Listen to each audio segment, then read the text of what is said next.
देखने और सुनने वाले नाज़रीन को अस्सलाम वालेकुम। मैं हूं हसनैन अंसारी।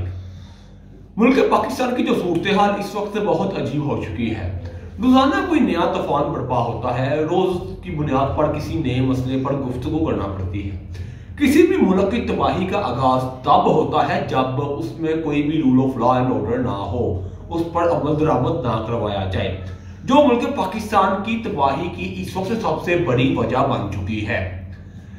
यहाँ पर अगर कोई अमीर अरबों रुपए की चोरी करे, कोई बाअसर अफराद अरबों की चोरी करके वो आसानी से क्लीन चिट हासिल कर लेता है, एनआरओ हासिल कर लेता है, उसके खिलाफ मुकदमा इस तरह खत्म होते हैं जिस तरह गरीब के घर से मौजूदा हालात में खाने के लाले पड़ते हैं, खाने की अशिया का खत्म होना है, इस तरह उसके केसेस खत्म होते हैं। लेकिन अगर गरीब एक कुछ चंद रुपयों की चोरी कर ले तो उसे वहां मौजूदा वक्त उसी जगह पर मार अलग से खाना पड़ती है।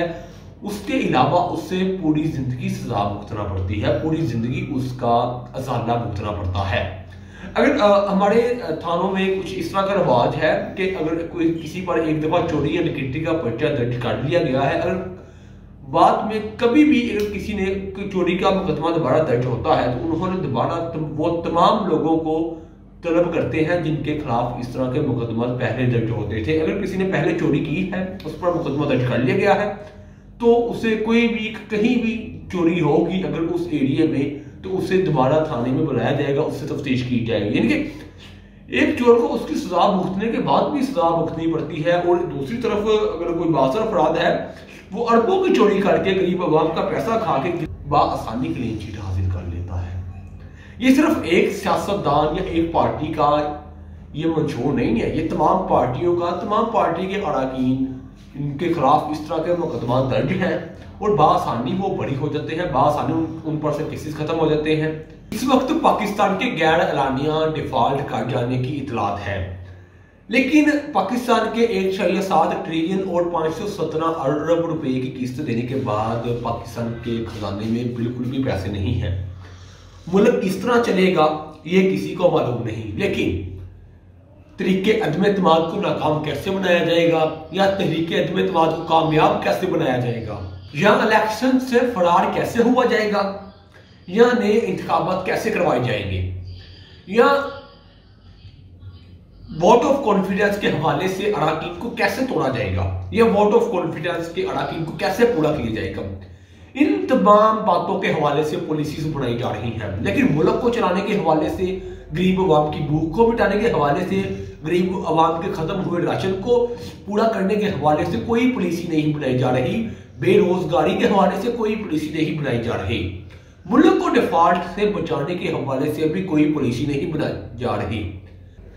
इन तमाम जमातों का मंशूर सिर्फ खुद को बचाना, एनआरओ हासिल करना, अपने केसेस खत्म करना, अपने मामला को क्लियर करना, सिर्फ इसके अलावा अपने मफाद की जंग लड़ना। मुल्क को फतह करने के लिए तमाम तर कोशिशें की जा रही हैं। एक तरफ नून लीग अपने मुल्क को फतह करने के लिए अपने इलेक्शन के हवाले से कोशिशें कर रही है, दूसरी तरफ तरीके इंसाफ है, तीसरी तरफ जरदारी साहब है। उसके अलावा अलीम खान साहब को भी एक टारगेट दे दिया गया है, उन्हें भी एक काम दे दिया गया है कि आपने तरीके एतमाद के हवाले से, जो वोट ऑफ कॉन्फिडेंस है उसके हवाले से वोट तोड़ने हैं। वोट वो किस तरह तोड़ेंगे कि वो अब पैसों के हवाले से वोट तोड़ सकते हैं, या वैसे कोई लालच देकर वोट तोड़ सकते हैं कि जब वोट ऑफ कॉन्फिडेंस हो, जब चौधरी परवेज इलाही साहब वोट ऑफ कॉन्फिडेंस ले तो वहां से गायब हो जाए, वोट ऑफ कॉन्फिडेंस अपना जमा ना करवाएं। ठीक है, इस हवाले से भी तमाम तरह पॉलिसीज बनाई जा रही हैं। लेकिन मुसलसल यही बात कहूंगा कि मुल्क पाकिस्तान इस वक्त तबाही के दहाने पर नहीं बल्कि तबाह हो चुका है। टेक्निकली इस वक्त मुल्क पाकिस्तान डिफॉल्ट कर चुका है, सिर्फ इसका ऐलान बाकी है, अब बताना बाकी है मुल्क पाकिस्तान की जो सूरत हाल बन चुकी है। अगर मुल्क पाकिस्तान को बचाने के लिए IMF से किस्त हासिल करने के लिए ये IMF की शराइत मानते हैं तो क्या होगा, तब भी अवाम पर बम फेंके जाएंगे, बिलों की सूरत में, मजीद टैक्सेस की सूरत में, बिजली के बिलों में, गैस के बिलों में, अशिया की कीमतों में तबाहकुन इजाफा देखने में सामने आएगा। उससे इनको कोई असर नहीं पड़ेगा। अरबों रुपए के सासे हैं, अरबों रुपए की जायदादें हैं, इनका कुछ भी बांका नहीं होगा तो गरीब आवाम का, उस गरीब आवाम का जो बेरोजगारी की वजह से इस वक्त 8 लाख के करीब इस साल मौजूदा साल 8 लाख के करीब बैरून मुल्क का रुख कर चुकी है, जो ज्यादातर हमारी यंग जनरेशन है। इनकी यंग जनरेशन जो हमारे रीढ़ की हड्डी है, हमारे मुल्क की रीढ़ की हड्डी है, वो भी मुल्क से बाहर जा रही है। अगर एक मुल्क अपनी यंग जनरेशन को रोजगार ही फराहम ना कर पाए तो वो खाक हुकूमत करेगा, वो खाक बाकी मामला को निपटाएगा। इस वक्त जो हमारे मुल्क की सूरत हाल बन चुकी है, जो मुल्क का इस तबाही की तरफ मुसलसल गामजन रहना है, इनकी वजह कोई और नहीं, इनकी वजह सिर्फ ये सियासतदान है, ये सियासी बहरान है। ज्यादातर लोगों का यही मानना है कि ये सियासी बहरान की वजह से मुल्क को इतने शदीद मुश्किलात का सामना करना पड़ना है। अब तो पहले तो जब इसाकदार साहब बाहर से आए थे तो तब इससे पहले मैं सिर्फ आपको एक छोटा सा मुख्तसर सा ये बताता चलूं कि अगर मुल्क के बजट की बात की जाए तो जो मुल्क का बजट है, मुल्क की खालस आमदनी से ज्यादा मुल्क का बजट है, सालाना बजट है।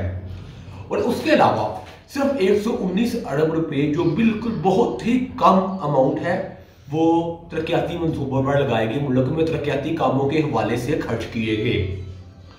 लेकिन जब तरक्याती कामों पर खर्च ही पैसे ना किए जाएंगे तो तरक्याती काम कहां से होंगे।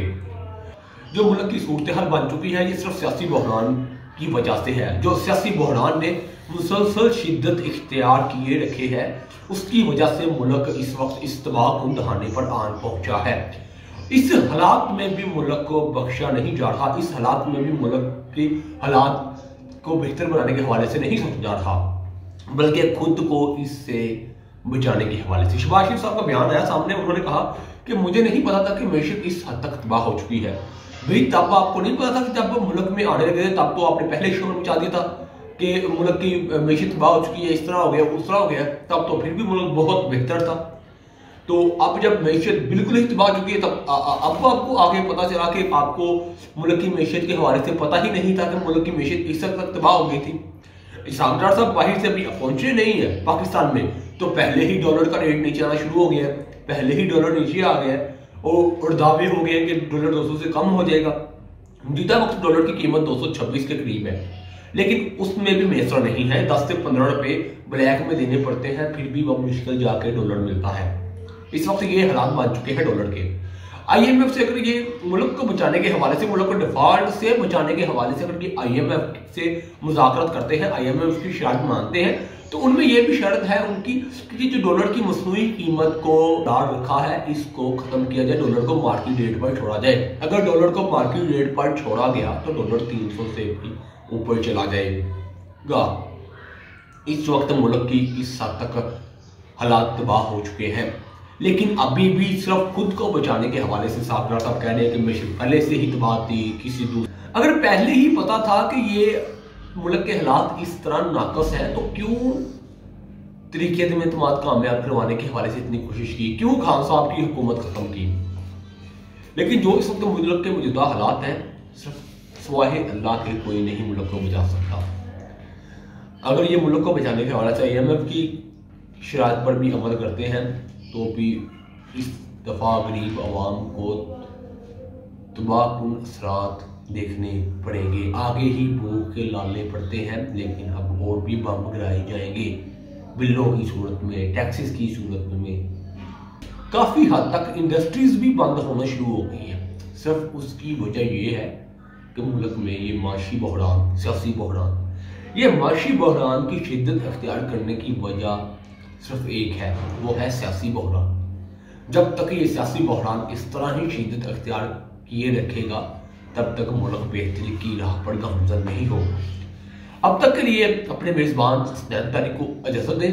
अल्लाह ने मेहरबान।